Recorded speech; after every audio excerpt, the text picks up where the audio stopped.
Good morning. Welcome to This Week. Drone drama. Why was he killed? Let me finish, ma'am. The president's reset in the war on terror. This war, like all wars, must end. How will Congress respond? Senator Rand Paul is here.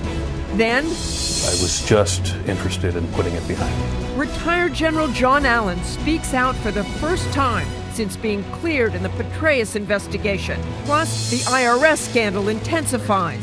I will not answer any questions or testify. And It passes. immigration reform inches forward. And in our Sunday Spotlight, the creators of the hit show Homeland join us. What will they reveal about season 3? I've spoiled a little bit already. From ABC News, This Week with George Stephanopoulos. Now reporting from New York, Martha Raddatz. Hello again. George is off today. Great to have you with us. The president declared this week we're at a crossroads in the war on terror in a speech that both reset his national security policy and reignited some passionate debates, including on the issue of drone strikes. Our first guest, Republican Senator Rand Paul, has been a key player in that debate since his filibuster thrust the controversy over targeting Americans with drones back in the spotlight. On Thursday, it sounded as if the president was responding directly to Senator Paul. I do not believe it would be constitutional for the government to target and kill any U.S. citizen with a drone or with a shotgun without due process, nor should any president deploy armed drones over U.S. soil. Senator Paul is with us now. Senator, thanks for joining us. Did the president address all your concerns about drones? Well, I was pleased with his words, and I was pleased with that he did respond to this.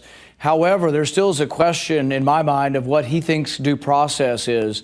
You know, due process to most of us is a court of law. It's a trial by a jury. And right now, their process is him looking at some flashcards and a PowerPoint presentation on Terror Tuesdays in the White House. For a lot of that's not really due process. Well, one of the things the president did say is there will be rules for the drone strikes. He said targets pose a continuing imminent threat, only near certainty, no civilians hurt or killed, and not used to punish terrorists. That seems like a change. Yeah, but a lot of what's very important to myself and others is what the law says and how you should approach this. For example, it's not good enough to us that he's not using a power. We want him to assert that he doesn't have the power. For example, last year we passed legislation that I voted against and many civil libertarians opposed, and that's detaining citizens indefinitely without a trial and sending them to Guantanamo Bay. Now, the president said he won't use that power, but we think a president who really believed in civil liberties would have vetoed the bill and not signed the bill. I want to go back to the drone strikes for a moment. They also revealed this week for the first time publicly that 4 Americans had been killed in drone strikes, including Anwar al-Awlaki in Yemen. Should he have not been targeted by a drone? My preference would be that when an American commits treason, particularly if they're not actively involved in a battle, if you're an American fighting with the Taliban, you're going to be shot with no due process. That's what happens in war. But how do you go after someone like al-Awlaki if you can't get him? Let me finish my point. Let me finish my point so we can have a discussion.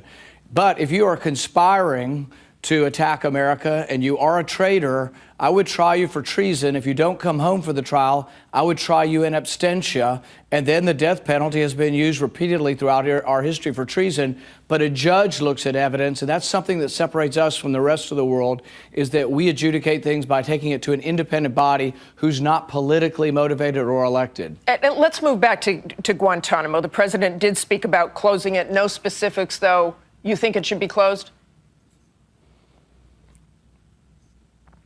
No, I think it's become a symbol of something, though, and I think things should change. For example, I think the people being held there are bad people. What I would do, though, is I would accuse them, charge them, and try them in military commissions or trials or tribunals.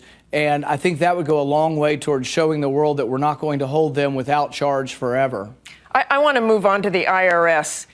Do you believe that this was limited to the Tea Party, targeting the Tea Party, or do you believe there were other groups as well targeted? You know, I don't know. I don't know whether people were targeted for conservative religious values or just conservative political values, and sometimes there's an overlap. I think we have to get to the bottom of this. I think the constellation of these three scandals ongoing really takes away from the president's moral authority to lead the nation. Nobody questions his legal authority, but I think he's really losing the moral authority to lead this nation, and he really needs to put a stop to this. I don't care whether you're a Republican or a Democrat. Nobody likes to see the opposite party punishing you for your political beliefs, You've using called the power for a of government to do so. You've called for a special counsel on the IRS. Do you see any evidence that a crime has been committed thus far? I don't think we know so far. The main woman from the IRS that's involved has taken the Fifth Amendment. She's no longer cooperating. So I have called for her suspension. The president did respond to that, and he has suspended her. However, he's still paying her, so I don't want that to go on forever. I think there needs to be a speedy resolution to this, and I think the president is in danger of losing his moral authority to lead the nation if we don't get to a resolution. Now, he says he's going to listen to his commissioner, new IRS commissioner, in 30 days. Well, the investigation's been going on over a year now, so I would think it wouldn't take very long. And if he goes beyond 30 days and if no one is fired over this, I really think it's going to be trouble for him trying to lead in the next 4 years. Let's move to immigration. Would you support the bill, the Senate bill that made it through committee this week? I support immigration reform.